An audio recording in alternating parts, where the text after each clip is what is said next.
Let's speak now to Hakim Almasmari, who's the editor of the Yemen Post, joins us on the line from the capital, Sanaa. Hakim, as we speak, we're watching there pictures of a pro-Saleh rally in Sanaa. Tell us about the situation in the Yemeni capital and elsewhere in the country as far as these protests are going.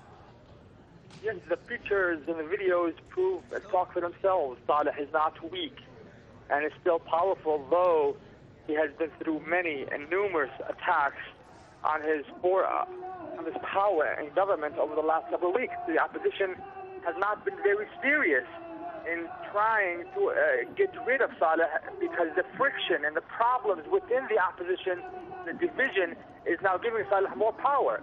What we see on the streets is not the power of Saleh alone, but the weakness of the opposition and not controlling the protests and not controlling the revolution for the favor of the people. So Saleh has been able to use the opposition mistakes for his favor, and the people we see on the screen are proof that Saleh is not weak and has given the opposition blows.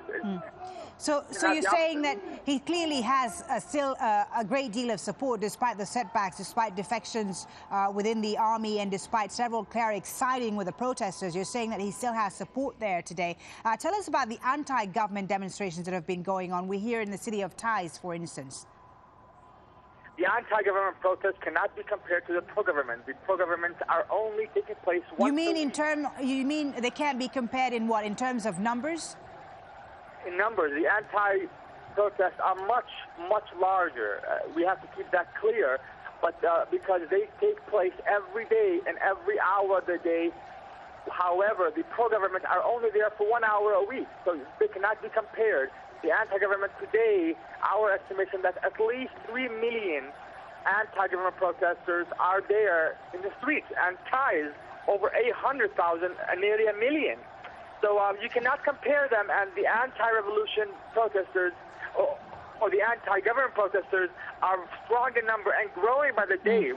So Taiz today has seen the largest protest since the beginning of the revolution 8 weeks ago. And we are indeed watching live pictures there from Taiz, a huge gathering in that city, which has seen unrest and protesters killed in clashes between pro and anti-government, as well as the security forces there. So you would say, Hakim, that the momentum right now would be on the side of the anti-government camp? Oh, yeah.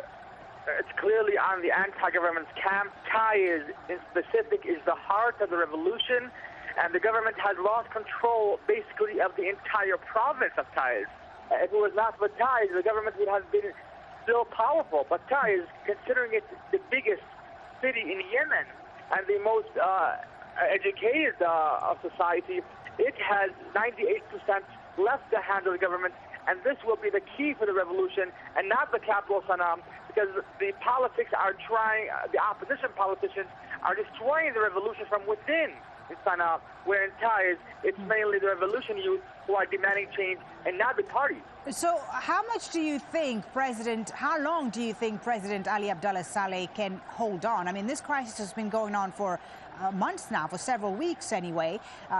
He's suffered a number of setbacks, as I've said before, and now the opposition has given him, 2 weeks to step down. Is he likely to heed that call, in your opinion? Let's be clear on this, and it's very important. We do believe, and many analysts here believe, that the only reason why Saleh is still in power is because of the Saudi effort in helping him stay in power or leave his power with some dignity. President Saleh, during the last GCC initiative, was given guarantees that he has never gotten before. He was given guarantees that he would stay in power, though he would have no authorities until the end of the year, and be forgiven for all the sins that he did and all the crimes against these protesters. So Saleh was given a lot in return for nothing from the Saudis or the GCC initiative, which Doha refused and rejected in specific. Right. So this is the main reason why Saleh is still in power, and the more power the Saudis give him, the more or longer he'll stay in power. You say the reason is that the Saudis still support him, but when you have backers, traditional backers such as the U.S., no longer supporting him, saying that he must act on reforms, saying that things must change in Yemen, that would deal a blow, you'd imagine, if the U.S. is not backing him anymore. I do not believe that Saleh has lost the U.S. help. And yes, the U.S. is saying that Saleh needs reforms, but the U.S. has not clearly said that Saleh has to leave power. The U.S. is trying to make sure that its policies and interests will not be harmed when Saleh leaves. That is also another reason why Saleh is still in power. The U.S. does not trust the opposition in its current stance and does not, or is not willing to give power to the opposition completely, and that is why Saleh is still in power. So the U.S. is not with the opposition and not with the revolution, clearly, though it supports somewhat.